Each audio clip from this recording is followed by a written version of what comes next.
US Iran வார் போயிட்டுருக்கு, நமக்கு எல்லாத்துக்குமே தெரியும். ஆனால் ஒரு நாளைக்கு எவ்வளோ செலவாகுதுன்னு தெரியுமா? அமெரிக்கா மட்டுமே ஒரு நாளைக்கு 8300 கோடி ரூபாய் செலவு பண்ணுறாங்க போருக்காண்டி. அப்போ இன்னொரு சைட் பார்த்தோம்னா, உலகத்தில் இன்னைக்கு வந்து 210 கோடி பேருக்கு அடிப்படையாக குடித நீர் வசதி கூட இல்லாமல் இருக்குது. 340 கோடி மக்களுக்கு வந்து சுகாதார வசதி இல்லை, அதாவது டாய்லெட் வசதி வீட்டில் இல்லாமல் இருக்காங்க. இந்த மாதிரி ஒரு பேசிக் நெசசிட்டியே இல்லாமல் இருக்காங்க. இதை கிரியேட் பண்ணோம், வாட்டர் அண்டு இந்த சானிடேஷன் ஃபெசிலிட்டி கிரியேட் பண்ணோம்னா $200 ஒரு ஆளுக்கு செலவாகுங்கிறாங்க.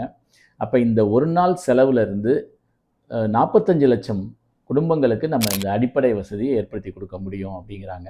அப்போ இந்த போர்னால் எவ்வளோ அடிப்படை வசதிகள் கிடைக்காத இது கூட இன்னும் அதிகப்படுத்திக்கிட்டே போகும் அப்படிங்கிறத நம்ம பார்க்குறோம். இப்போ நம்ம என்ன செய்யணும் ஆஸ் அ சிட்டிசன் அப்படின்னு பார்த்தோம்னா, நம்ம வந்து எப்பயுமே வந்து choose the right leaders first. அதுக்கப்புறம் வந்து எனர்ஜியை வந்து சேவ் பண்ணணும். ஏன்னா energy cost is going to be higher. மூணாவது வந்து ஒரே எரிபொருளை சார்ந்திருக்காமல் நம்ம வந்து டைவர்சிஃபை பண்ணோம். அப்போ வந்து நம்ம வந்து ஆல்டர்னேட் சோர்ஸ் ஆஃப் எனர்ஜிக்கு போகணும். Wind energy or solar energy, அந்த மாதிரி டைவர்சிஃபை பண்ணோம்னா இந்த எனர்ஜி டிபெண்டன்ஸை குறைக்கலாம். இதுதான் this is dream big with doctor J. I am doctor J, your transformation coach.